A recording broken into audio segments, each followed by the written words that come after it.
Hello students, this is R P Verma. देखिए, आज हम शुरू करने जा रहे हैं द कंपनीज एक्ट 2013। आपका यह एक्ट, यह सब्जेक्ट बहुत इंपॉर्टेंट है। आप चाहे एलएलबी के स्टूडेंट्स हैं, चाहे आप आईपीसीसी सीए के स्टूडेंट्स हैं, आप सीए फाउंडेशन सीएस फाउंडेशन के स्टूडेंट हैं, चाहे आप एमबीए कर रहे हैं, अब आईबीपीएस का एग्जाम दे रहे हैं, कोई भी बैंकिंग सेक्टर का आप एग्जाम दे रहे हैं, तो ऐसे सिचुएशन में कंपनी एक्ट जो है इसकी नॉलेज बहुत जरूरी है। मेरी स्पेशलाइजेशन जो है वो मर्केंटाइल लॉ में है और कंपनी एक्ट जो है वो मेरा एक सब्जेक्ट रहा है। तो मैं कोशिश करूंगा कि कंपनी एक्ट को बड़े अच्छे से आपको एक्सप्लेन कर पाऊं। आपने बहुत सारी क्लासेस लगाई होंगी, कंपनी एक्ट पढ़ा होगा। एक बार आप आरपी वर्मा के साथ भी थोड़ी सी कंपनी एक्ट की क्लासेस का इंटरेस्ट क्रिएट कीजिए। तो हम बात करते हैं स्टूडेंट्स कि एक्चुअल में जो कंपनी एक्ट है 2013, इससे पहले का बैकग्राउंड इंडिया में क्या रहा है। तो आप देखिएगा, इंडिया में सबसे पहले जो कंपनी वर्ड हमारे सामने आया 1600 में, जो चार्टर आपका आया 1600, उसके अंदर ईस्ट इंडिया कंपनी जो है उसको इंडिया में इंट्रोड्यूस किया गया। तो पहली बार इंडियंस के सामने एक वर्ड आया कि यार ये कंपनी क्या चीज है। उसके बाद में फिर हम बात करें तो 1850 के अंदर हमारे यहां कुछ कंपनी एक्ट के प्रोविजन से एप्लीकेबल हुए। तो 1850 में हमारे पास कंपनी लॉ आया, लेकिन इस एक्ट में, इस कानून में एक प्रॉब्लम थी। ये बात क्लियर नहीं थी कि कौन सी कंपनी अपनी लायबिलिटी लिमिटेड क्रिएट कर सकती है, कौन से नहीं कर सकती। फिर हमारे पास 1857 के अंदर दोबारा कंपनी एक्ट जो है वो इंट्रोड्यूस किया गया। कंपनी एक्ट आपका एग्जिस्टिंग था पर उस नए प्रोविजंस के साथ, और इसके अंदर ये बात क्लियर की गई कि कौन कौन सी कंपनीज, कौन कौन से लोग जो है किस तरह से अपनी लायबिलिटी को लिमिट कर सकते हैं।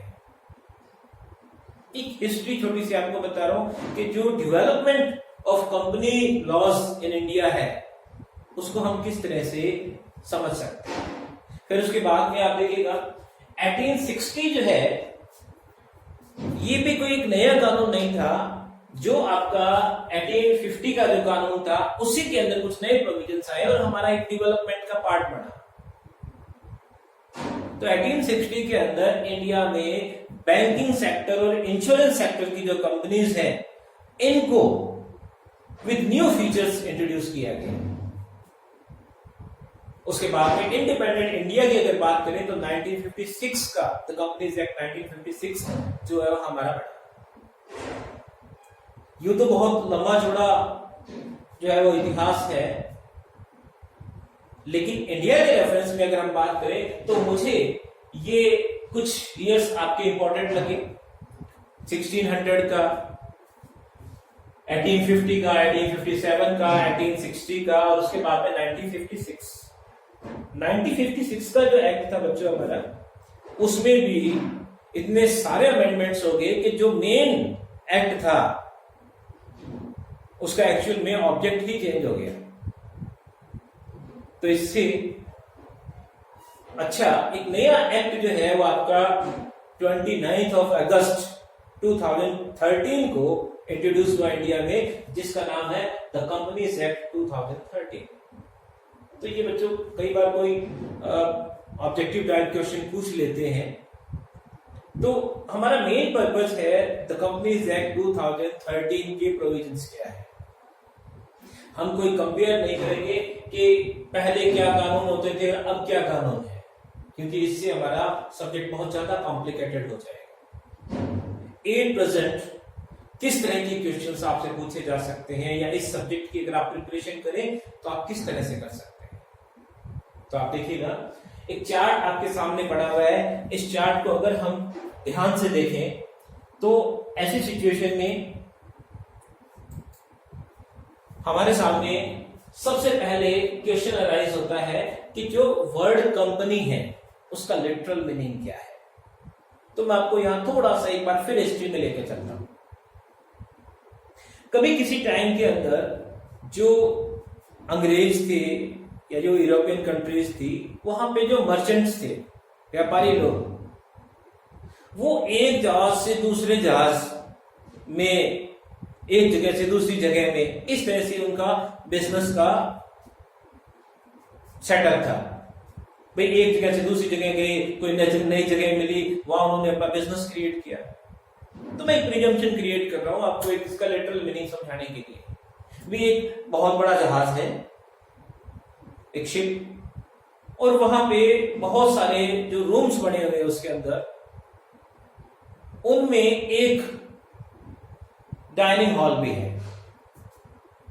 यही समझ लीजिएगा कि उस शिप की एक कैंटीन है। अलग अलग टेबल्स लगे हुए हैं। टेबल्स पे कहीं 4 लोग, कहीं 6 लोग, कहीं 8 लोग, इस तरह से लोग। अब देखो कैंटीन में बैठ के क्या करेंगे, खाना ही खाएंगे ना। खाना खाने के लिए लोग बैठे हैं। अब ऑब्वियसली दे आर मर्चेंट्स, सारे के सारे व्यापारी है, तो किस तरह की बात करेंगे, भाई आप कौन सा बिजनेस करते हो, आप क्या बिजनेस करते हो, आप क्या बिजनेस करते हो। मान लो मैं भी वन ऑफ देम, मेरे से सामने वाले ने पूछा कि भाई साहब वर्मा जी आप क्या बिजनेस करते हो, तो मैंने सोचा भैया मेरा तो ज्वेलरी का बिजनेस है। मैंने पूछा भाई आप कौन सा बिजनेस करते हो, तो कहते सर हमारा भी इसी तरह का स्टोन का ज्वेलरी का बिजनेस है। मैंने कहा यार ये बहुत अच्छी बात है, हमारा बिजनेस तो बड़ा मिलता जुलता है। अब हमारी दोनों की एक टीम बढ़ गई। अब मैंने उसको कन्विंस किया कि यार अपने क्यों ना मिलके बिजनेस करें, तो अब दोनों की एक टीम बढ़ गई। धीरे धीरे इस टीम में और भी लोग शामिल हो गए, धीरे धीरे और लोगों की टीम्स भी बढ़ गई। बताओ कहां बैठ के ये टीम्स बनी, उस डाइनिंग हॉल में। वो जो आपके कैंटीन के जो टेबल्स थे उन पे बैठ के। अब जनरली क्या हैबिट होती है हमारी, भी 10 लोग खड़े हैं, उनमें से एक अगर स्पेक्स लगाए हुए खड़ा है, एक अगर चश्मे वाला है, बाकी नहीं है, तो हमारी आदत हम ये कहते हैं कि यार वो ग्रुप जिसमें वो चश्मे वाला था। ऐसा होता है ना। अब यहां पर ये जो बच्चों टीम्स बनी ना, इन टीम्स को भी लोगों ने नाम दे दिया। क्या नाम दे दिया कि एक्चुअली में ये जो कैंटीन्स थी ना, ये जो डाइनिंग हॉल्स पड़े हुए थे शिप्स के अंदर, इनके बाहर, रूम के बाहर मेन गेट पे एक नाम लिखा होता था। वो नाम अलग अलग किताबों में अलग अलग बता रखा है। कुछ लोग कह रहे हैं कंपैनियो, कुछ लोग कह रहे हैं कंपैन, और कुछ किताबें जो हैं उसमें कंपैनिश वर्ड में लिखा हुआ है। अभी एक लैटिन फ्रेज है, एक लैटिन टर्म है। अब ये जो टीम्स बनती थी ना उन लोगों की, इन टीम को भी नाम क्या दे दिया गया, कंपैनियो। तो एक्चुअली में कंपेनियन का मीनिंग क्या था? कंपेनियन का मतलब था लेट्स कम टू हैव मील, क्योंकि वो कैंटीन थी, आओ बैठ के खाना खाएं। अब धीरे धीरे धीरे ये नाम जो है वो आपका एक कानून में कन्वर्ट हो गया। तो मैं आपको एक लिटरल मीनिंग बता रहा हूं, क्योंकि हर वर्ड कहां से क्रिएट हुआ है, उसका सोर्स क्या रहा होगा। अगर हम ये चीज देखें तो फिर हमें बहुत सारी नई बातें समझ में आती है। तो वो जो कंपेनी या कंबाइन या कंपेनिश वर्ड है, जिसका मतलब क्या होगा, let's come to have meal, let's come to have bread and butter, क्या और खाना खाएं। तो हो सकता है उस वक्त कभी किसी के माइंड में ये ना हो कि इस तरह की टीम्स बनेगी, लेकिन उसी नाम को, अब जैसे मान लीजिए कि मैं एसडी कॉलेज में लेक्चरर हूं और हमारे सारे स्टूडेंट्स को उनके नाम से की बजाय हम क्या कहते हैं, एसडीएम, है ना। मतलब अब जैसे अपने इंडिया में रहते हैं, अपना खुद का रिलीजन है, खुद का नाम है, लेकिन फिर भी लोग हमें क्या कहते हैं, इंडियन। इसी तरह से वो वहां पे बैठ के जिन लोगों की टीम्स बनी गई, उन टीम को क्या नाम दे दिया गया, कंपैनियन। तो literally the word company has been taken from a Latin phrase companio, and the word companion refers to let's come to have meal. तो धीरे धीरे इसी कंपेनियन वर्ड से आपका क्या वर्ड बन गया, कंपनी वर्ड बन गया। तो जनरली इस तरह के क्वेश्चंस जो है वो इंटरव्यूज में भले ही पूछ ले, लेकिन मुझे नहीं लगता कि कंपटीशन लेवल पे ऑब्जेक्टिव टाइप में क्वेश्चन पूछेंगे, क्योंकि ये सब्जेक्टिव अप्रोच है। चलिए, लेकिन फिर भी नॉलेज बहुत जरूरी है। तो इसका मतलब बच्चों लिटरली अगर आप देखें तो कंपनी वर्ड जो है वो कंपेनियों से क्रिएट हुआ है, जिसका मतलब होता है आवर खाना खाए। अब आप कहोगे सर आज की रेफरेंस के अंदर इस वर्ड का क्या मतलब है? आज चलो अपने कंपनी वर्ड समझते हैं, लेकिन आज की रेफरेंस में क्या ये मतलब है क्या लेट्स कम टू हैव मील है बच्चों? अब आप इसको समझो। आज अगर मैं ये चाहता हूं कि यार मैं गारमेंट्स का बिजनेस करना चाहता हूं, और मान लीजिए कि मेरे साथ विराज है, मैं उससे पूछूं हाँ भाई आप एग्री हो? वो कहता नहीं सर मैं तो आयरन का बिजनेस करना चाहता हूं। फिर मैं ध्रुव की बात करूं, क्या भाई ध्रुव आप मेरा साथ दोगे? कहते नहीं सर मैं तो स्टील का बिजनेस करना चाहता हूं। अब बताओ, डिफरेंट ओपिनियंस क्रिएट होगी, डिफरेंट ऑब्जेक्ट्स क्रिएट होगी, क्या हमारी टीम बन सकती है? उसी तरह से आप सोचिएगा कि उस टेबल के ऊपर जब 10 लोग बैठे थे, वो किस लिए बैठे थे? सबका ऑब्जेक्ट क्या था? To eat food. तो इसका मतलब ये हुआ द वर्ड कंपेनियन और the word company are symbols of common object. तो चाहे आप कंपेनियों की बात करें, चाहे आप कंपनी की बात करें, जब तक 2 या 2 से ज्यादा लोगों का ऑब्जेक्ट कॉमन नहीं होगा तब तक आपकी कंपनी या एसोसिएशन क्रिएट नहीं हो सकती। तो इसका मतलब ये हुआ कि अगर हम आज के कंपनी वर्ड को उस कंपेनियन वर्ड से अगर कंपेयर करें तो फिर मीनिंग ये निकल के आता है कि कंपेनियन का भी क्या था? कॉमन ऑब्जेक्ट था, और यहां कंपनी में भी क्या है? एक कॉमन ऑब्जेक्ट है। चलिए बच्चों, अब हम इस चार्ट के अंदर आज जो पढ़ने जा रहे हैं वो है main features of A company. Features पढ़ने से पहले आपको 3 बातें समझनी पड़ेगी। 3 वर्ड आप अपने माइंड में अच्छे से बिठा लीजिए आज के रेफरेंस में। ये 3 वर्ड क्या हैं? पहला है ट्री, TREE। दूसरा है फ्री, FREE। और तीसरा है थ्री, THREE। ये 3 वर्ड दिमाग में बिठा लीजिएगा आज के रेफरेंस में कंपनी एक्ट को समझने के लिए। Tree, free and three. मतलब क्या होगा भाई? हम बिजनेस करना चाहते हैं तो क्या तरीके हो सकते हैं? भाई मेरे पास 1 करोड़ रुपए है, मुझे क्या जरूरत है यार किसी की? मैं खुद बिजनेस करूं, सोल प्रोप्राइटरशिप में मैं बिजनेस कर रहा हूं, अकेला बिजनेस कर रहा हूं। एक तरीका तो ये है। दूसरा, इसमें रिस्क है ज्यादा। भाई 1 करोड़ मैंने लगा दिया, कल को मेरा नुकसान हो गया तो यार फिर दोबारा कैसे करूंगा? मैंने सिर्फ 50 लाख लगाए, 50 लाख के लिए मान लीजिए मैंने विराज को तैयार कर दिया कि यार भाई अपने दोनों मिलकर बिजनेस करते हैं। अब भी 1 करोड़ लग गया, लेकिन अब 2 लोग हैं। जो प्रॉफिट होगा भैया आधा तेरा आधा मेरा, या जितना देने लगा है उसके हिसाब से देना बाकी मेरा। तो हम अब बिजनेस कर रहे हैं को ऑनरशिप में या पार्टनरशिप में। तो पहले तरीका था सोल प्रोप्राइटरशिप का, और अब हम बिजनेस कर रहे हैं पार्टनरशिप में या को ऑनरशिप में। अब यहां पर भी एक प्रॉब्लम है कि जो पार्टनरशिप एक्ट है हमारा, उसके अंदर यह कहा गया है कि भाई बिजनेस करो तो पार्टनरशिप फॉर्म के नाम से, कोई राइट्स क्रिएट करो तो पार्टनरशिप फॉर्म के नाम से। पर बेटा जब लायबिलिटी क्रिएट हो जाएगी ना, तो पार्टनरशिप फर्म की असेट्स तो जाएगी, जो पार्टनर्स है उनकी लायबिलिटी पर्सनली क्रिएट हो जाएगी। अब यार ये बड़ी समस्या है। अगर हम पार्टनरशिप में बिजनेस करते हैं तो वहां पे हमारी लायबिलिटी क्या है? अनलिमिटेड है। अब तो चलो एक नया partnership limited liability partnership act हमारे पास आ गया है, लेकिन हम एक बार उसकी बात ना करके ऑर्डिनरी पार्टनरशिप की बात करें तो वहां पे सबसे बड़ी प्रॉब्लम क्या है? सबसे बड़ी प्रॉब्लम है कि वहां पे हमारी जो लायबिलिटी है ना वो अनलिमिटेड है। तो अब इससे मैं फ्री कैसे होना चाहता हूं? मैं फ्री होना चाहता हूं, कैसे हो? बड़ा सिंपल सा तरीका है, टू मेक ए कंपनी। तो 3 वर्ड बताए थे बच्चों मैंने आपको, ट्री, फ्री एंड थ्री। तो इसका मतलब अगर आप अपनी लायबिलिटी को लिमिट करना चाहते हैं, एक्स्ट्रा बर्डन से बचना चाहते हैं तो बताओ पार्टनरशिप बनाओगे या company? You will have to make a company, क्योंकि कंपनी ही आपकी लिमिटेड लायबिलिटी क्रिएट करती है।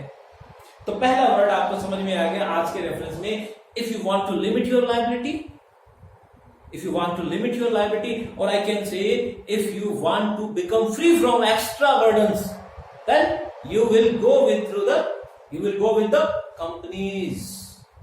पहला पॉइंट। अब आ जाइए दूसरा पॉइंट। भाई अपन ने पार्टनरशिप में बिजनेस किए, तो जो हमारा पुराना कानून था उसके हिसाब से तो ये था कि भाई बैंकिंग का बिजनेस कर रहे हो तो 10 से ज्यादा लोग नहीं हो सकते, दूसरा कोई बिजनेस कर रहे हो तो 20 से ज्यादा नहीं हो सकते। आज अगर हम सेक्शन 464 कंपनीज एक्ट 2013 का देखें तो यहां पर भी अगर आप पार्टनरशिप में बिजनेस करना चाहते हो तो 50 से ज्यादा नहीं हो सकते। अब यार 50 लोग कितना बिजनेस कर पाएंगे? सोचो आप, हमने एक पहला पौधा लगाया, एक प्लांट लगाया, क्या वो कभी पेड़ बन सकता है? पर हम तो ये चाहते हैं कि हमारा एक ऐसा बिजनेस हो जो पूरे वर्ल्ड में फैले। अब आप बताओ, आप पार्टनरशिप में बिजनेस करोगे या कंपनी बनाओगे? क्योंकि कंपनी एक्ट में अगर वो पब्लिक कंपनी है तो ऐसे सिचुएशन में कितने मेंबर्स हो सकते हैं, कितना आप ग्रो कर सकते हो, कोई बाउंडेशन नहीं है। तो आप बताओ, अगर आपको एक पौधा लगाना है तो पार्टनरशिप से काम चल जाएगा या अकेले बिजनेस करो।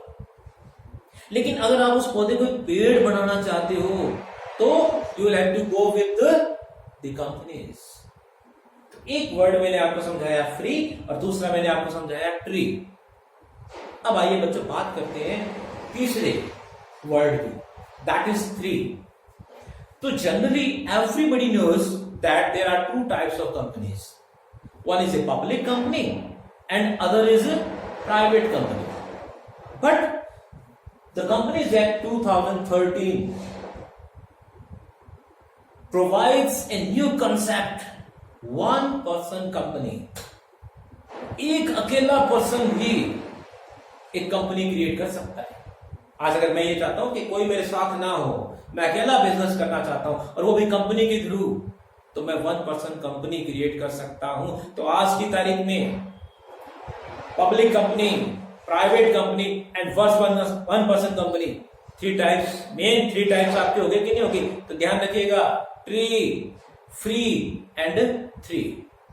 ये तीन वर्ड्स हमें याद रखने। हालांकि बाद में जब अपन वन पर्सन कंपनी को थोड़ा सा डेप्थ में पढ़ेंगे तो हमें समझ में आएगा कि वन पर्सन कंपनी भी जो है that is a type of private company. लेकिन एक फीचर आपका अलग हो गया कि नहीं हो गया? तो आज की तारीख में कोई अड़ जाए आपसे तो यार प्राइवेट कंपनी में तो कम से कम 2 लोग होने चाहिए, क्या एक अकेला आदमी भी कंपनी बना सकता है? क्या यू कैन से यस, बना सकता है, and that is one person company. तो ध्यान रखिएगा, ट्री, फ्री एंड ट्री। चलिए बच्चों, अब हम आगे बात करते हैं कि यहां कंपनी के मेन फीचर्स क्या है। तो जो सेक्शन 2 है कंपनीज एक्ट 2013 का, इस सेक्शन के क्लॉज 20 के अंदर ये लिखा हुआ है, a company which has been incorporated as a company under this companies act 2013 और under the previous company laws. कोई भी एसोसिएशन, कोई भी कंपनी अगर इस कंपनी एक्ट में या इससे पहले किसी कंपनी एक्ट में एज ए कंपनी रजिस्टर हुई है ना, तो बस वो कंपनी है। तो जी ये छोटी सी जो लाइन है आपकी, इसके अंदर बहुत बड़ी रामायण है। भाई आपको ये नहीं बताया कि आपको काम क्या करना है, बस ये बताया है कि आपकी एक एसोसिएशन है। अब वो ट्रेडिंग है, नॉन ट्रेडिंग है, फाइनेंशियल है, नॉन फाइनेंशियल है, आप बिजनेस कर रहे हैं या चैरिटी कर रहे हैं, हमें इससे कोई मतलब नहीं है। आपकी उस एसोसिएशन को अगर कंपनी एक्ट में एज ए कंपनी रजिस्टर किया हुआ है तो कानून की नजर में वो कंपनी है। आपकी उस एसोसिएशन को अगर इससे पहले कोई कंपनी एक्ट जैसे 1956 का था या उससे पहले और भी कोई अंग्रेजों के टाइम की चली आ रही है, वहां पर अगर एक कंपनी रजिस्टर किया हुआ है तो कभी भी क्वेश्चन मार्क अराइज नहीं होगा कि ये पार्टनरशिप है या कंपनी है, that will be treated as a company. ये मैं नहीं कह रहा, सेक्शन 220 में लिखा हुआ है कि ऐसी कोई भी एसोसिएशन, ऐसी कोई भी कंपनी जो एज ए कंपनी इनकॉर्पोरेट हुई है, रजिस्टर हुई है, दैट इज कॉल्ड कंपनी। अब बच्चों आ जाते हैं हम मेन फीचर्स पे। तो देखिएगा सबसे पहला फीचर है आपका सब्सक्राइबर्स। ऐसा तो है नहीं बिग इंसान ही ना और कंपनी हो, तो इंसान ही कंपनी बनाएंगे। तो पहला पॉइंट आपका ये है, without subscribers A company can not be created. अगर आप पब्लिक कंपनी बनाने जा रहे हैं तो कम से कम 7 सब्सक्राइबर्स मस्ट बी देयर। अगर आप प्राइवेट कंपनी बनाने जा रहे हैं तो कम से कम 2 लोग होने चाहिए, 2 सब्सक्राइबर होने चाहिए। और अगर आप 1% कंपनी बना रहे हो तो 1 सब्सक्राइबर वही सारा काम करेगा। उसके बाद एक नॉमिनी जरूर होगा, लेकिन वो सब्सक्राइबर में काउंट नहीं होता। तो इसका मतलब पब्लिक कंपनी में 7 सब्सक्राइबर होने चाहिए, मतलब मिनिमम नंबर ऑफ मेंबर्स। और प्राइवेट कंपनी में मिनिमम नंबर ऑफ सब्सक्राइबर्स या मेंबर्स 2 और ओपीसी में 1। उसके बाद में आ जाता है ए वॉलंटरी एसोसिएशन। फिर हमारे पास अब आप देखिएगा जो वॉलंटरी एसोसिएशन का आपका टॉपिक है, इसका मतलब क्या है? भाई आपको बिजनेस करना है, क्या गवर्नमेंट आपको कह रही है क्या कि भाई आप एक पब्लिक कंपनी बनाओ?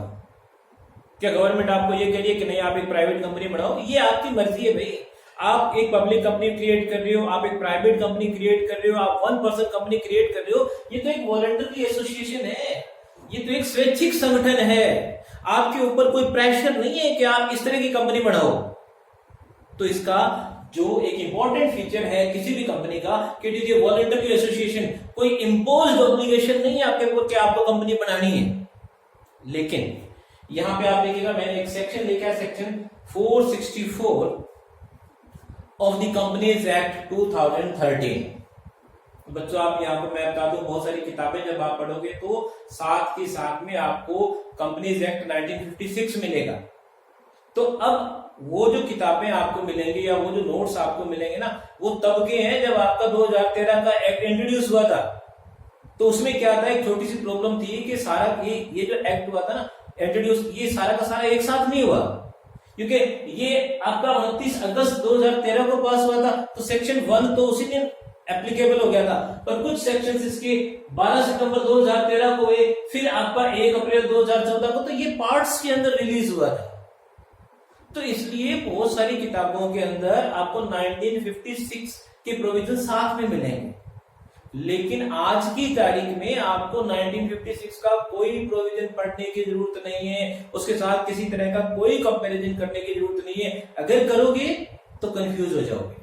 इसलिए आप तो एक बार ये मान लो कि 1956 एक्ट कोई हमारे काम का ही नहीं है, पढ़ना ही नहीं है, तो आपको इसके बेसिक प्रोविजन समझ में आएंगे। वो मैं बात आपको इसलिए बता रहा हूं क्योंकि यहां पे ये लिखा हुआ था उस एक्ट के अंदर कि अगर पार्टनरशिप के 10 या 20 से ज्यादा हो जाए तो कंपनी बनानी पड़ेगी। तो वो 10 या 20 वाली बात अगर आपको याद रहेगी ना तो फिर हमारी कहानी गड़बड़ हो जाएगी। तो आप समझिएगा इस बात को। उस एक्ट को हमें यहां किसी भी तरह से उसका इंटरफेरेंस करना ही नहीं है। अब आ जाओ वॉलंटरी एसोसिएशन। तो सेक्शन 464 किसका? द कंपनीज एक्ट 2013 का।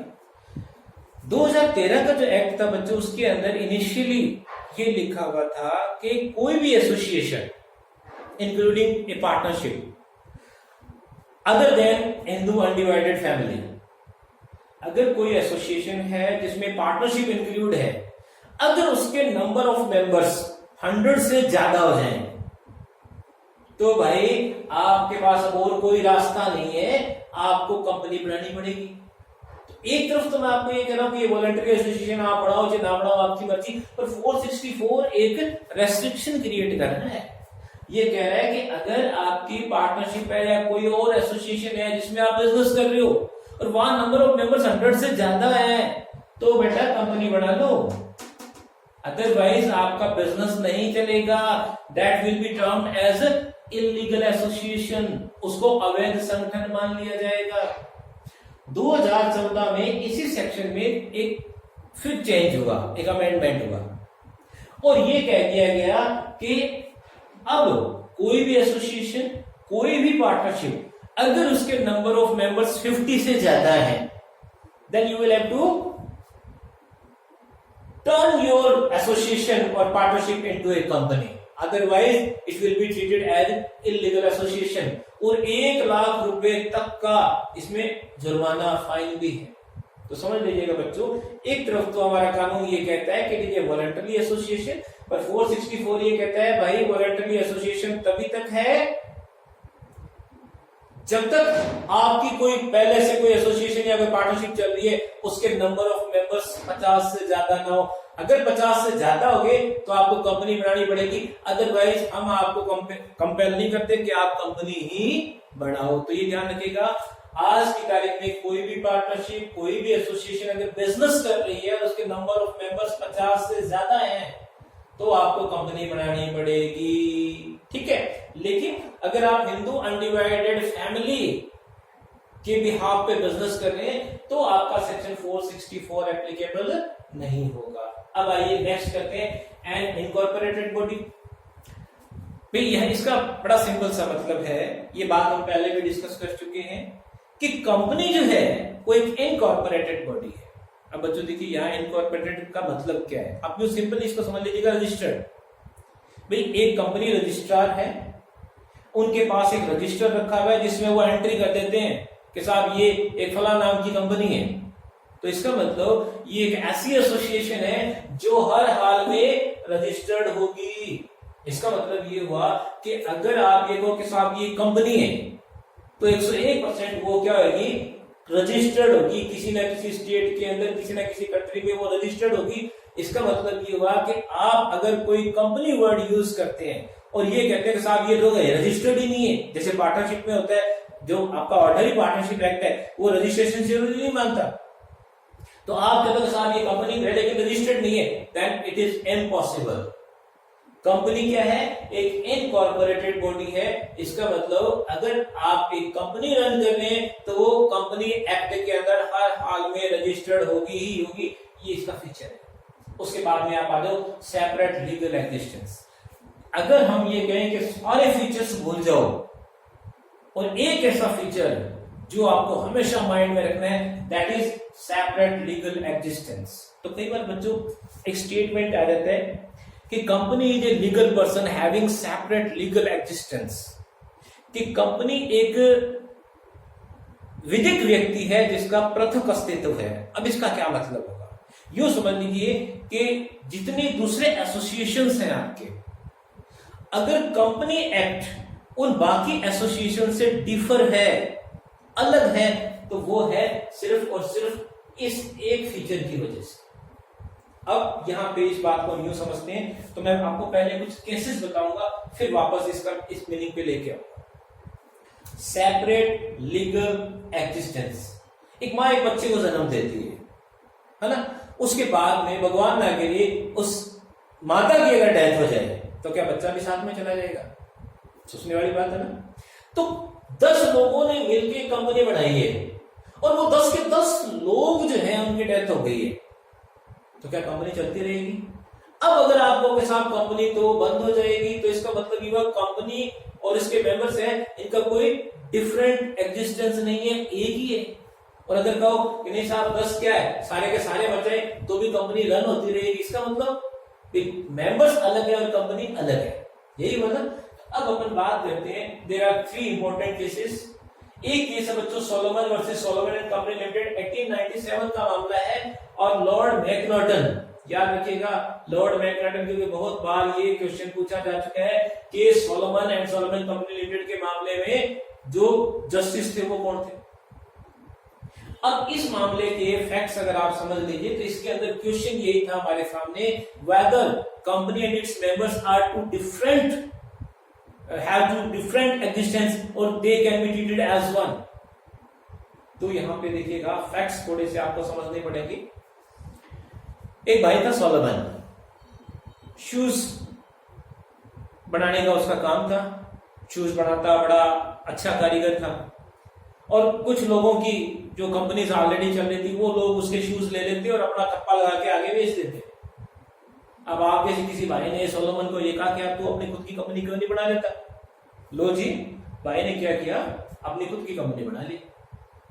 अब उसमें एक तो सोलोमन था, फिर उसके बेटे, उसकी वाइफ, उसकी बेटियां, सारों को मिला के, क्योंकि आपने की कंपनी के अंदर लिखा है लिमिटेड, तो पब्लिक कंपनी थी तो 7 लोग थे, ये पहले भी था, आज भी यही कानून। तो 7 लोग भाई ने घर के इकट्ठे करके कंपनी बना ली। अब यहाँ पे भी ये बता दूं कि कोई भी कंपनी एक्ट, चाहे वो पहले का और चाहिए हो, ये कहीं नहीं लिखा हुआ कि एक ही परिवार के लोग कंपनी नहीं बना सकते, ये ध्यान रखना। तो इसने क्या किया, अपने घर के लोगों को मिला के कंपनी बना ली। अब कंपनी बना ली तो इसका खुद का जो चलता बिजनेस था वो इसने किसको ट्रांसफर कर दिया, कंपनी को कर दिया।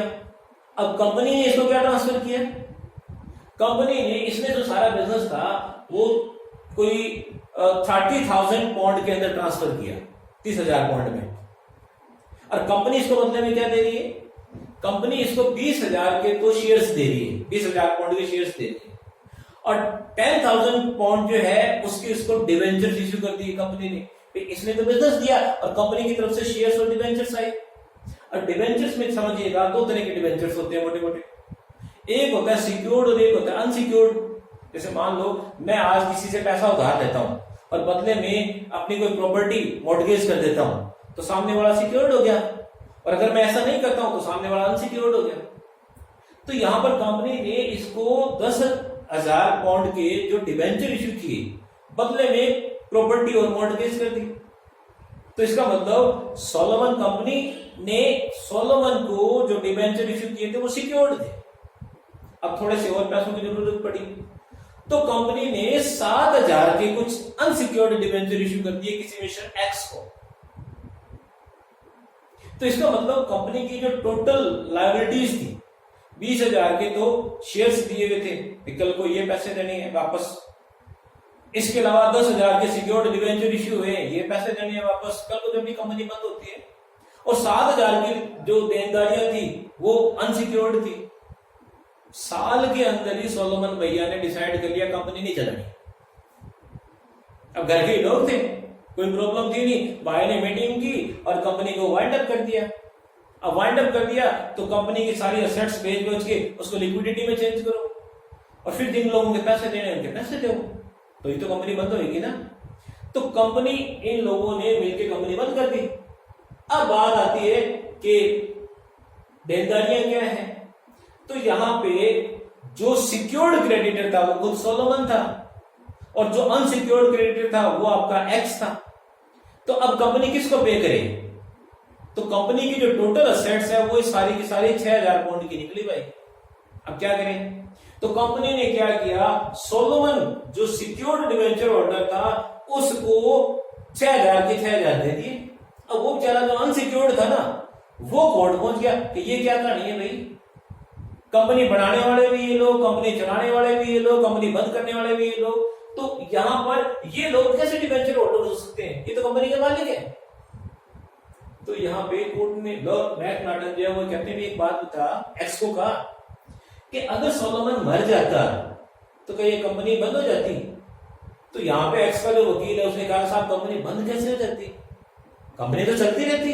बस यहीं पे एक्स का वकील जो है वो मात खा गया।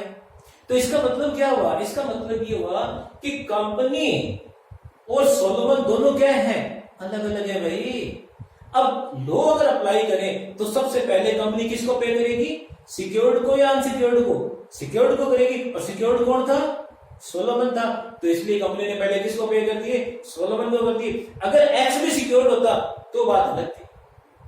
तो बच्चों इसका मतलब ये हुआ कि सोलोमन के मामले में लॉर्ड मैकनाटन ने एक बात क्लियर कर दी कि भाई अगर आप कंपनी बना रहे हो तो इसका मतलब the existence of the company, the life of the company can not be termed as a dependent of the life on its members, subscribers। तो जो इसके सब्सक्राइबर्स हैं, जो इसके मेंबर्स हैं, उनकी लाइफ पे कंपनी की लाइफ जो है वो नहीं टिकी हुई होती, इसका एग्जिस्टेंस बिल्कुल अलग होगा। इसके अलावा कुछ केसेस और हैं आपके ली एयर फार्मिंग लिमिटेड के, इसके अंदर भी मैं बस ब्रीफ में आपको बता देता हूँ, पढ़िएगा जरूर, ये केस बड़ा इंटरेस्टिंग है। इसके अंदर भी क्या है, जितने शेयर्स थे उनमें से एक शेयर छोड़ के बाकी सारे के सारे शेयर्स ली जो था, इसका मतलब जिसने ये कंपनी क्रिएट की थी, एक पायलट था, सारे के सारे शेयर्स ली के थे। और ली के डेथ के बाद में क्वेश्चन ये राइज हुआ कि जैसे मान लो कि किसी आदमी के 3,000 शेयर है, मतलब किसी कंपनी के 3,000 शेयर है, 2,999 शेयर तो ली ने खुद ने रख लिए और एक शेयर किसी और को दे दिया। तो ऐसी सिचुएशन के अंदर बताओ क्या यहाँ पे ली के मरने के बाद कंपनी बंद हो जाएगी क्या, क्यों बंद हो जाएगी भाई, मतलब क्या हुआ बच्चों? मतलब ये हुआ कि अगर A B C D E F G H ये मिलके अगर कंपनी बना रहे हैं तो कंपनी को A B C D E F से कोई मतलब नहीं है, कंपनी को तो मेंबर से मतलब है। आज अगर मैं किसी कंपनी का मेंबर हूं और मेरी कुछ हो जाता है तो कंपनी ये नहीं कहेगी कि भाई हमें तो वर्मा जी ने बनाया था, फिर मेरी जो प्रॉपर्टी है वो मेरे लीगल एयर्स को चली जाएगी। तो जो शेयर्स है ना वो भी सेल ऑफ गुड्स एक्ट के अंदर जब आप पढ़ोगे ना गुड्स की डेफिनेशन तो वो भी प्रॉपर्टी की डेफिनेशन में आते हैं। तो मेरे मरने के बाद में मेरी जो प्रॉपर्टी है उसमें मेरे शेयर्स भी इंक्लूड है, वो शेयर्स मेरे बच्चों को मिल जाएंगे, मेरे लीगल एयर्स को मिल जाएंगे। लो जी, कंपनी को तो उसके मेंबर दोबारा मिल गए। तो कंपनी को किसी एक्स वाई जेड से मतलब नहीं है, किसी एबीसीडी से मतलब नहीं है, किसी सोलोमन से मतलब नहीं है, किसी वर्मा से मतलब नहीं है। कंपनी को मतलब है मेंबर से। मेंबर मिलते रहेंगे और कंपनी चलती रहेगी। That's why we can say every company can be termed as a legal person having separate legal existence. इसी तरह से आपका एक इंडियन रेफरेंस के अंदर अगर बात करें तो है तो सोलोमन से भी पहले का, लेकिन इंडियन रेफरेंस में बात करें तो केस आता है आपका इन ली कंडोली टी कंपनी लिमिटेड का मामला। इसमें प्रसिद्धता से समझ लीजिएगा कि कुछ लोग मिलके जो है वो चाय पत्ती जो है ना उसको बेचने का काम करते थे। बाद में इन लोगों ने अपनी कंपनी बना ली। जब तक वो खुद चाय पत्ती अपने नाम से बेचते थे, इंडिविजुअली बेचते थे, तो टैक्स में एक बहुत बड़ी छूट मिलती थी क्योंकि एग्रीकल्चर इनकम काउंट होती थी। और बाद में इन्होंने एक कंपनी बना ली। अब जब इनसे कहा गया कि आप टैक्स पे करो तो उन्होंने कहा यार हम तो वही है, पहले तो आप हमसे टैक्स लेते नहीं थे, अब आप हमसे टैक्स लेने लगते हो। तो यहां पर ये बात सामने आ गई कि ये जो एग्रीकल्चर इनकम में जो छूट मिली हुई थी वो किसानों को, इंडिविजुअल्स को मिली हुई थी। कंपनी कोई किसान थोड़ी हो सकती है। तो इसका मतलब अगर आप किसान हैं और आपने कंपनी बना ली है तो इसका मतलब वो कंपनी किसान नहीं हो जाएगी, आप अलग हो और कंपनी अलग है। तो ये बच्चों ये बहुत सारे केसेस आपको मिल जाएंगे। इवन 2020 का भी अगर आप कंपनी एक्ट का कोई क्वेश्चन उठा के देखोगे ना तो ये बात तो 100% उसमें डिस्कस हुई होगी कि company is a legal person having separate legal existence. लेकिन ये 3 केसेस जो है जनरली एग्जाम्स में पूछे जाते हैं। अब आती है बात परपेचुअल सक्सेशन। अब इसका मीनिंग समझो भाई, ये स्पेक्स जो है वो मेरे हैं, अगर मैं किसी को ना दूं तो बताओ किसके रहेंगे? मेरे ही रहेंगे। तो इसके ऊपर जो मेरी ऑनरशिप है वो लिमिटेड है कि परपेचुअल है? अगर अपन ऑस्टिन की डेफिनेशन में चले जाए तो भाई परपेचुअल है ना, अनंत शाश्वत उत्तराधिकार, अनंत उत्तराधिकार। तो भाई जब कोई कंपनी क्रिएट हो जाती है ना तो वो कंपनी चलती रहेगी। देखो ये जो परपेचुअल सक्सेशन का जो पॉइंट है, जो फीचर है, वो इस सेपरेट लीगल एग्जिस्टेंस का ही कॉम्प्लीमेंट्री है। अब देखो एक मीटिंग हो रही है और उस मीटिंग में कंपनी के 20 मेंबर बैठे हैं। इधर से जो है वो एक हाइड्रोजन बम जो है वो ऊपर गिरा और 20 लोग मारे गए। अब बताओ क्या कंपनी आपकी चलेगी? अरे भाई वो 20 लोग खत्म हुए, कंपनी का नाम थोड़ी खत्म हो जाएगा। और 20 लोगों के लीगल एयर्स दोबारा कंपनी के मेंबर बन जाएंगे एंड कंपनी रिमेन्स फॉरएवर। तो कंपनी की क्रिएशन बाय लॉ एंड इसका खात्मा भी इज पॉसिबल बाय लॉ। समझिएगा इस बात को कि कंपनी जो है वो लॉ से क्रिएट हुई है और इसको लॉ के थ्रू ही खत्म किया जा सकता है। Even a hydrogen bomb can not destroy A company. याद रखिएगा, even a hydrogen bomb can not destroy A company. Members may come, members may go, but company and it's name remains forever. ये बात मैं नहीं कह रहा हूं बच्चों, ये बात एक लॉर्ड चांसलर थे हमारे गॉवर। तो जो लॉर्ड चांसलर थे इन्होंने एक बात जो एक जगह लिखी है कि even a hydrogen bomb, Gower याद रखिएगा, even a hydrogen bomb can not destroy A company. उसके बाद में आती है बात ट्रांसफरेबिलिटी ऑफ शेयर्स। ये कंपनी चाहे पब्लिक है चाहे प्राइवेट है ना, शेयर्स तो अगर उसमें या तो लिमिटेड बाय शेयर्स होती है जो मैंने लास्ट में बताया, या लिमिटेड बाय गारंटी होगी। अब अगर वो लिमिटेड बाय शेयर्स है तो शेयर्स ट्रांसफर तो हो ही सकते हैं ना। पब्लिक कंपनी में क्या होता है, मैंने शेयर्स खरीदे, मैं किसी को भी दे रहा हूं, किसी को क्या प्रॉब्लम है? शेयर ट्रांसफरेबल तो है ना। या मर जाए तो ऐसा थोड़ी अभी कंपनी कह रही है हमें दे दो वापस, वो ट्रांसफर हो जाएंगे लीगल शेयर्स में। इसलिए से अगर प्राइवेट कंपनी है तो आप किसी बाहर वाले को शेयर तो नहीं दे सकते, लेकिन भले ही मेंबरों को करो, अपने फ्रेंड्स को करो कंपनी से पूछ के, पर कर तो सकती हो ना। तो हर कंपनी का चाहे वो पब्लिक हो चाहे प्राइवेट हो, ट्रांसफरेबिलिटी ऑफ शेयर्स का फीचर तो रहेगा ही रहेगा। रेस्ट्रिक्शंस हो सकते हैं, लेकिन ऐसा नहीं है कि आप कोई ऐसा प्रोविजन हो कि आप ट्रांसफर कर ही नहीं सकते। उसके बाद में फिर आ जाता है बच्चों सेपरेट प्रॉपर्टी। आज अगर मान लीजिए एक बाप और उसके 4 बेटे इकट्ठे रह रहे हैं, लेकिन वो हिंदू अनडिवाइडेड फैमिली का पार्ट नहीं है भले एक ही मकान में, लेकिन सबका अपना अपना काम है।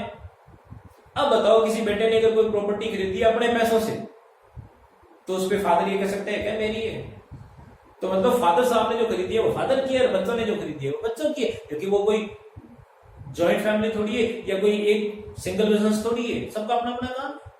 अब क्वेश्चन ये उठता है कि आज अगर मैं किसी कंपनी का मेंबर हूं और मैं अपने पैसों से, अपने फंड्स से कोई प्रॉपर्टी खरीदता हूं, तो प्रॉपर्टी मेरी होगी कि कंपनी की होगी? यार मेरी होगी भाई, कंपनी की क्यों होगी? लेकिन आज अगर मैं कोई प्रॉपर्टी खरीद रहा हूं, कंपनी के फंड से खरीद रहा हूं और कंपनी के नाम से खरीद रहा हूं, अब बताओ वो प्रॉपर्टी किसकी होगी?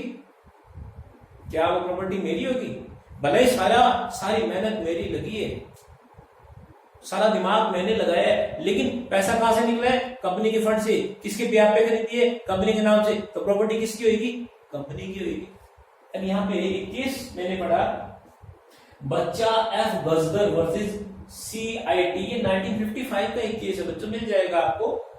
बच्चा एफ गजदर वर्सेस CIT। इस मामले के अंदर फैक्ट्स कुछ इस तरह के थे कि एक कंपनी जो थी ना, उसका कोई टिम्बर बिजनेस था, लकड़ी को खरीदने का बेचने का कोई बिजनेस था। तो कंपनी के डायरेक्टर्स ने क्या किया, जंगल से कुछ लकड़ियां खरीदी। तो वो ऑब्वियसली कंपनी के नाम से खरीदी होगी, कंपनी के फंड से पैसा निकला होगा। तो वो लकड़ियां किसकी थी? कंपनी की थी। बाद में उन कंपनियों का उन्होंने इंश्योरेंस और करवाया। अब यहां पे उन्होंने चालाकी कर दी, इंश्योरेंस डायरेक्टर्स ने अपने नाम से करवा लिया। बाद में उस टिम्बर में आग लगती। अब वो जाते हैं वो इंश्योरेंस कंपनी को कि भाई आप जो है वो ये क्लेम दो हमें, क्योंकि आग लगती है। फिर फायर इंश्योरेंस करवाया वो उन्होंने। अब क्वेश्चन ये उठता है बच्चों कि एक्चुअल में वो प्रॉपर्टी है किसकी? कोई प्रॉपर्टी आपने कंपनी के फंड से खरीदी है, तो ऑब्वियसली किसकी हुई प्रॉपर्टी? कंपनी की हुई। तो जो इंश्योरेंस का पैसा है वो डायरेक्टर्स को उनके नाम से मिलना चाहिए या कंपनी को मिलना चाहिए? तो अब सीधी सी बात है, किसको मिलना चाहिए? कंपनी को मिलना चाहिए। लेकिन क्या यहाँ कंपनी को मिलेगा?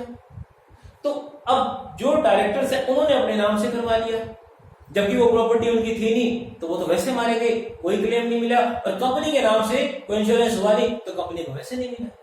तो अब मैं आपको समझाना क्या चाहता हूं? समझाना सिर्फ इतना सा चाहता हूं कि अगर कंपनी के फंड से पैसा निकला है तो प्रॉपर्टी किसकी है? कंपनी की है। आप उस पर कभी भी ये क्लेम नहीं कर सकते कि वो प्रॉपर्टी आपकी है। तो कंपनी की प्रॉपर्टी भी कंपनी की तरह, उसका एग्जिस्टेंस भी क्या होगा? सेपरेट होगा। अब आती है बात कि क्या कंपनी को हम एक सिटीजन मान सकते हैं क्या? तो देखिए बच्चों, आर्टिकल 19(1)(a) जो है कॉन्स्टिट्यूशन का, वो एक सिटीजन को एक फंडामेंटल राइट दे रहा है, freedom of speech and expression का। यार मैं अपनी बात आप लोगों तक पहुंचा रहा हूं, है ना? देखो मैं कोई, जैसे मेरा ये लेक्चर आप तक पहुंच रहा है, मैं सब्जेक्ट की नॉलेज दे रहा हूं, कोई मैं कॉपीराइट का वायलेशन नहीं कर रहा हूं, क्योंकि मैं सिर्फ आप लोगों की हेल्प कर रहा हूं। मैं ये नहीं कर रहा कि साहब ये सारी बातें मैंने लिखी हैं, ऐसा कुछ नहीं कहा। तो मेरा ये जो चीज मैं आप लोगों तक पहुंचा रहा हूं, क्या ये मेरा कोई फंडामेंटल राइट है? यस। यहां इस टाइम मैं आप लोगों से कुछ कमा नहीं रहा हूं। अगर मैं कमाऊंगा तो मुझे टैक्स भी पे करना पड़ेगा, दैट इज अनदर थिंग। तो इसका मतलब क्या हुआ? हर सिटीजन का एक freedom of speech and expression का राइट है भाई। अब क्वेश्चन ये उठता है कि मेरा जन्म इंडिया में हुआ, मेरा आधार कार्ड, मेरा राशन कार्ड इंडिया का है, मेरा डोमिसाइल इंडिया का है, तो मैं क्या हूं? ऑब्वियसली इंडियन हूं। सिटीजन कहां का हूं? इंडिया में रहता हूं भाई, तो इंडियन सिटीजन हूं। अब आज कंपनी की बात करें तो कंपनी इंडिया में रजिस्टर हुई, इंडियंस ने बनाई, तो बताओ क्या होगी? चलो इंडियंस हो के ना, रजिस्टर्ड इंडिया में हुई है, तो ऑब्वियसली नेशनलिटी क्या होगी? इंडियन होगी। तो जब इंडियन है तो सिटीजन भी क्या होना चाहिए? इंडियन होना चाहिए ना। कंपनी को आप सिटीजन क्यों नहीं मानते? लेकिन यहां पे केस ध्यान रखिएगा बच्चों, state trading company versus CTO 1963 का बड़ा इंपॉर्टेंट मामला है। इसके अंदर दो बातें बताई। एक तो ये कि जो आपका सिटीजनशिप एक्ट है उसके अंदर सिर्फ इंडिविजुअल को, यानी कि आपके और मेरे जैसे लोगों को ही सिटीजन माना गया है और किसी को सिटीजन नहीं माना गया।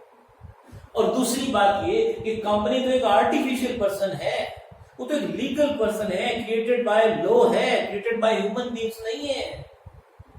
तो ऐसी सिचुएशन के अंदर कंपनी जो है उसको आप नेशनल तो मान सकते हो, लेकिन आप उसको सिटीजन नहीं मान सकते। इसका मतलब ये हुआ कि कोई कंपनी बड़े बड़े होर्डिंग्स लगा रही है, एडवर्टाइजमेंट दे रही है कि साहब हमारा ये बिजनेस है, तो क्या उसको that will be a part, that will be termed as a part of freedom of speech and expression? No, but because company can not be treated as a citizen. तो वो जो freedom of speech and expression का जो right मिला वो सिर्फ किसको मिला हुआ है? इंडिविजुअल्स को, आपको और मुझे मिला हुआ है। कंपनी अगर कोई एडवर्टाइजमेंट कर रही है तो भैया इसके लिए उसको कुछ ना कुछ पे करना पड़ेगा, लेकिन मैं अपनी बात लोगों तक पहुंचा रहा हूं, मैं कोई बिजनेस नहीं कर रहा। तो ऐसी सिचुएशन में I can not be compelled to pay something. चलिए बच्चों, उसके बाद में फिर देखिएगा थोड़ी थोड़ी बातें हो रही है। लिमिटेड लायबिलिटी ये बाद में टाइप्स में भी डिस्कस करेंगे, बस इतना समझ लीजिएगा कि कंपनी या तो लिमिटेड बाय शेयर होती है या लिमिटेड बाय गारंटी होती है। और अगर लिमिटेड बाय गारंटी है तो वो विद शेयर कैपिटल भी हो सकती है, विदाउट शेयर कैपिटल भी हो सकती है।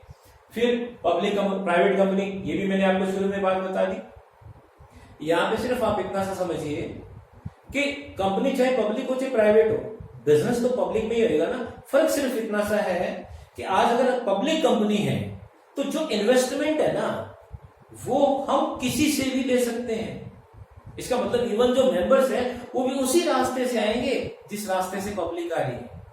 लेकिन अगर प्राइवेट कंपनी है तो बिजनेस को हम पब्लिक में करेंगे, पर जो इन्वेस्टमेंट स्ट्रक्चर है ना हमारा, वो हमारे जो एग्जिस्टिंग मेंबर्स हैं उन्हीं से ही होगा और उन्हीं को डिविडेंड मिलेगा।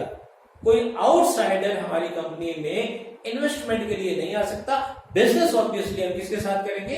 पब्लिक के साथ करेंगे। तो ये बच्चों कुछ मैंने आपको इंपॉर्टेंट मेन फीचर्स बताए। जितनी भी किताबें पढ़ेंगे, जितने भी आर्टिकल्स पढ़ेंगे, आपको इनके अलावा भी कुछ फीचर्स मिल जाएंगे, लेकिन ये आपके मेन फीचर्स हैं। एक फीचर मुझे लगा कि मुझे आपको और बताना चाहिए, company termed as an enemy company. आज देखिए हम बड़ी मुश्किल में चल रहे हैं कोरोना की वजह से, है ना। हमें नहीं पता कि ये अननेचुरल है या आर्टिफिशियल है, ये ह्यूमन मेड है या एक नेचर मेड है, हमें नहीं पता। मान लो कि हमें पता लग गया कि किसी एक्स कंट्री ने इसको क्रिएट किया, तो बताओ ह्यूमैनिटी का कितना नुकसान हो रहा है। ऐसी सिचुएशन में आज अगर हमारी गवर्नमेंट करे कि इस देश की कोई भी कंपनी इंडिया में बिजनेस नहीं करेगी,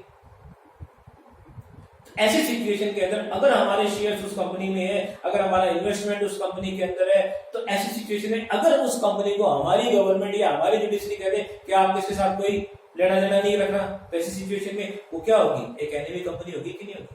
तो क्या कोई कंपनी एनिमी कंपनी हो सकती है क्या?